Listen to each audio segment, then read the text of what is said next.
ब्रह्मा ब्रह्मा नहीं, हिंदू धर्म में एक प्रमुख देवता हैं। ये हिंदुओं के तीन प्रमुख देवताओं ब्रह्मा, विष्णु, महेश में से एक हैं। ब्रह्मा को सृष्टि का रचिता कहा जाता है। सृष्टि रचिता से मतलब सिर्फ जीवों की सृष्टि से है। तीनों देवताओं में ब्रह्मा जी का चित्रण प्रथम और सबसे वृद्ध देवता के रूप में किया गया है। हिरण्याक्ष और हिरण्यकशिपु को दिया वरदान। ब्रह्मा जी ने ऋषि कश्यप के असुर पुत्र हिरण्याक्ष और हिरण्यकशिपु को अजरमर होने के वरदान दिया था, जिसके चलते दोनों भाइयों ने संपूर्ण धरती पर अपना साम्राज्य स्थापित कर खुद को ईश्वर घोषित कर दिया था। चारों ओर हाहाकार मचा हुआ था। देवी देवता, मानव वानर आदि सभी त्रस्त हो चले थे। तब भगवान विष्णु को इनका वध करने के लिए अवतार लेना पड़ा। हिरण्याक्ष को मारने के लिए वराह अवतार और हिरण्यकशिपु को मारने के लिए नृसिंह अवतार लेना पड़ा। दोनों की कहानी से आप अवगत ही होंगे। तारकासुर। तारकासुर असुरों में सबसे शक्तिशाली असुर था। उसके अत्याचारों से सभी देवी देवता त्रस्त हो गए थे। सभी ने ब्रह्मा जी की शरण ली। ब्रह्मा जी ने कहा कि शिवजी से प्रार्थना करो, क्योंकि शिव पार्वती का पुत्र ही तारकासुर का वध कर सकता है। लेकिन उस वक्त शिवजी गहन समाधि में थे। उनकी समाधि तोड़ने की कौन हिम्मत कर सकता था? उनकी समाधि तोड़ना भी जरूरी थी, क्योंकि उनकी समाधि टूटने के बाद ही शिव पार्वती का मिलन होता और फिर उनसे जो पुत्र उत्पन्न होता वह देवताओं का सेनापति बनता। तब देवताओं ने युक्ति अनुसार कामदेव को समाधि भंग करने के लिए राजी कर लिया। देवताओं के कहने पर कामदेव ने उनकी समाधि भंग कर दी, लेकिन उसे शिव के क्रोध कर सामना करना पड़ा और अपना शरीर गंवाना पड़ा। क्रोध शांत होने के बाद सभी देवता शिवजी के पास गए। उन्होंने शिवजी से प्रार्थना की कि तारकासुर हमें परेशान कर रहा है। आपका पुत्र ही इस समस्या का समाधान कर सकता है, ऐसा ब्रह्मा जी का वरदान है। देवताओं की प्रार्थना का असर शिवजी पर हुआ।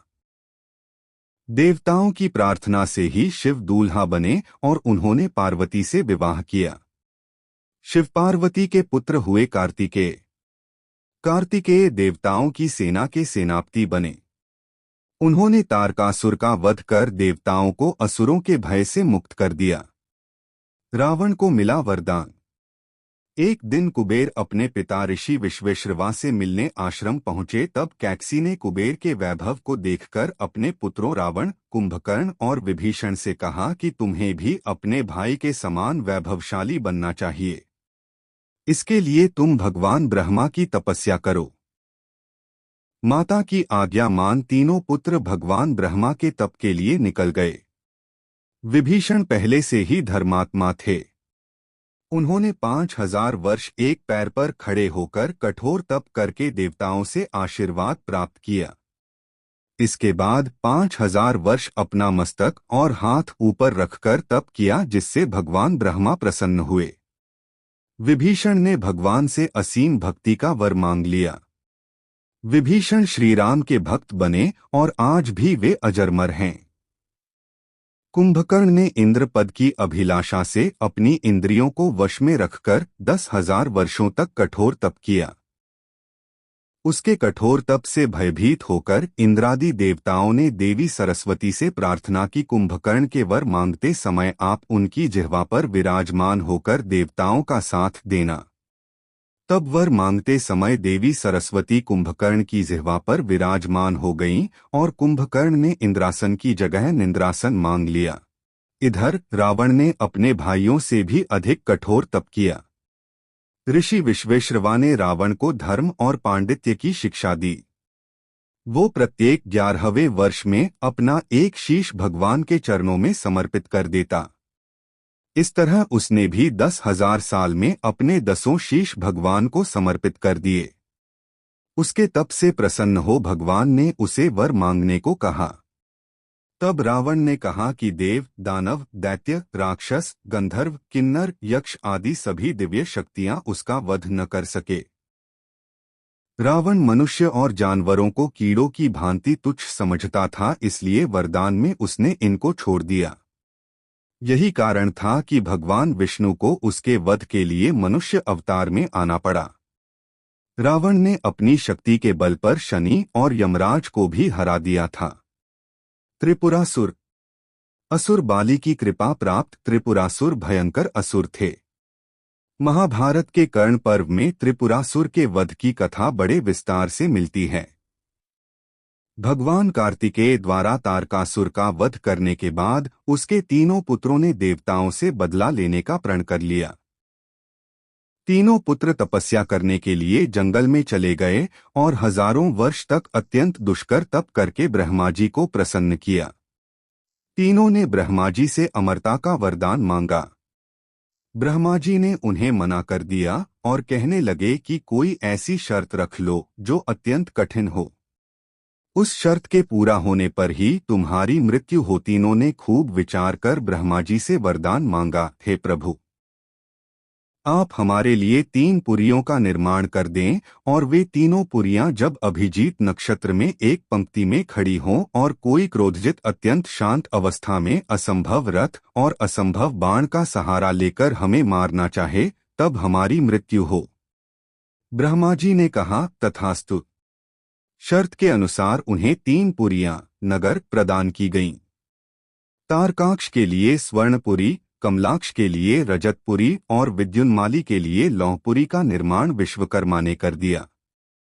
इन तीनों असुरों को ही त्रिपुरासुर कहा जाता था। इन तीनों भाइयों ने इन पुरियों में रहते हुए 7 लोकों को आतंकित कर दिया। वे जहां भी जाते समस्त सत्पुरुषों को सताते रहते, यहां तक कि उन्होंने देवताओं को भी उनके लोकों से बाहर निकाल दिया। सभी देवताओं ने मिलकर अपना सारा बल लगाया, लेकिन त्रिपुरासुर का प्रतिकार नहीं कर सके और अंत में सभी देवताओं को तीनों से छुप छुप कर रहना पड़ा। अंत में सभी को शिव की शरण में जाना पड़ा। भगवान शंकर ने कहा, सब मिलकर के प्रयास क्यों नहीं करते?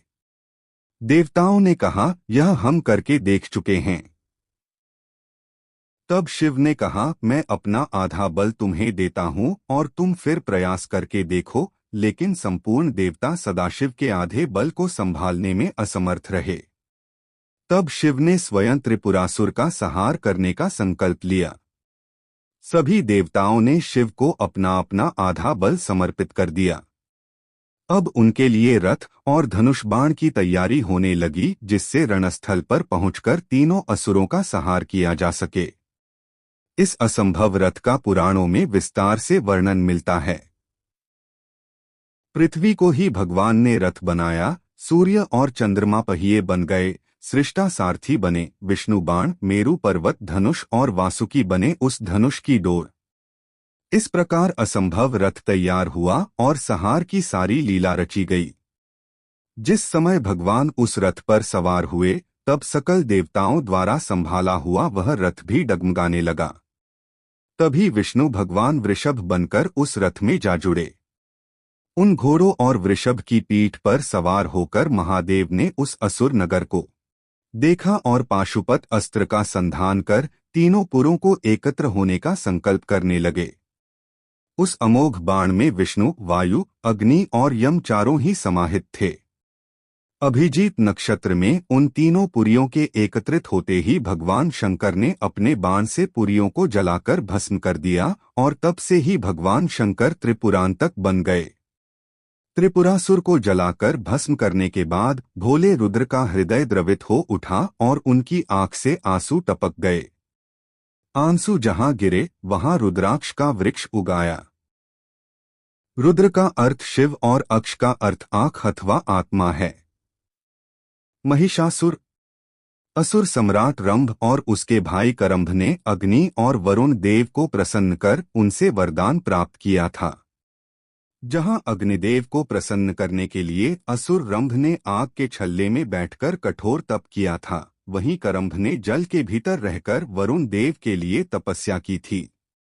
अंत में इंद्रदेव ने मगरमच्छ का रूप लेकर करंभ का वध किया था और बाद में इंद्र के वज्र के वार से रंभ की मृत्यु हुई थी।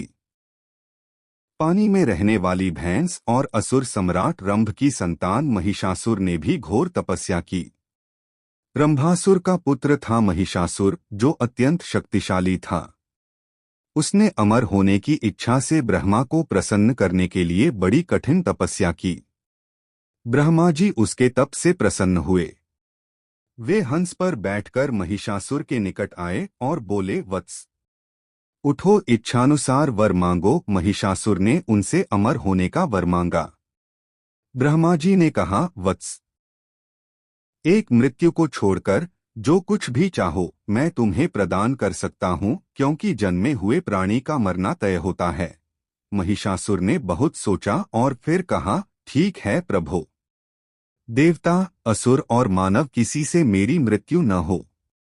किसी स्त्री के हाथ से मेरी मृत्यु निश्चित करने की कृपा करें। ब्रह्मा जी एवंस्तु एव कहकर अपने लोक चले गए। वर प्राप्त करके लौटने के बाद महिषासुर समस्त दैत्यों का राजा बन गया। उसने दैत्यों की विशाल सेना का गठन कर पाताल और मृत्युलोक पर आक्रमण कर समस्त को अपने अधीन कर लिया।